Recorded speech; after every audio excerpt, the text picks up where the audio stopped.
Nakasamsam ng baril at shabu ang operatiba ng Nueva Ecija Police Provincial Office o NEPO kasabay ng pagkakaaresto sa isang top 9 most wanted person at 7 iba pa sa isinagawang anti-criminality operation nitong April 17, 2024. Sa ulat na ipinadala sa Police Headquarters, sinabi na ang pinagsanib na elemento ng Santa Rosa Police katulong ang iba't ibang unit ng pulisya ay nagsagawa ng Manhunt Charlie Operation sa Barangay San Josep, Santa Rosa, Nueva Ecija na nagresulta sa pagkakaaresto sa 31 anyos na negosyante at naitala bilang top 9 most wanted person ng Santa Rosa Municipal Police Station.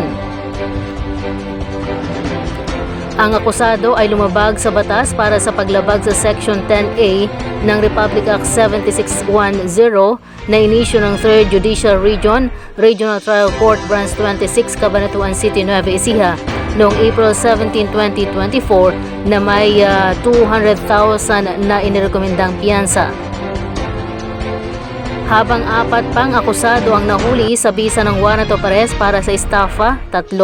at grave coercion, 1 sa mga bayan ng Talavera at General Tino, Nueva Ecija. Samantala, arestado ang 2 drug peddlers sa inilunsad na drug bust operation ng mga operatiba ng Palayan City Police sa Barangay Manaknak, Palayan City. Nakuha mula sa 2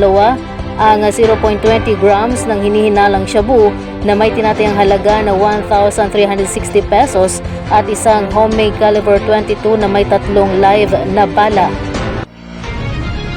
Sasampahan ng kasong paglabag sa Republic Act 9165, Comprehensive Dangerous Drugs Act of 2002 at Republic Act 10591, illegal na pag-aari ng mga baril at bala. Ang mga drug suspect na nasa kustudya na ngayon ng Palayan City Police Station. Maliban dito sa kalintulad na operasyon na isinagawa ng Jaén Municipal Police Station sa Barangay Don Mariano Marcos, Jaén Town, ay nagresulta sa pagkakaresto sa isang 43 anyos na lalaking suspect at nakumpiska ang 1.50 grams ng hinihinalang shabu na may tinatayang halaga na 10,200 pesos.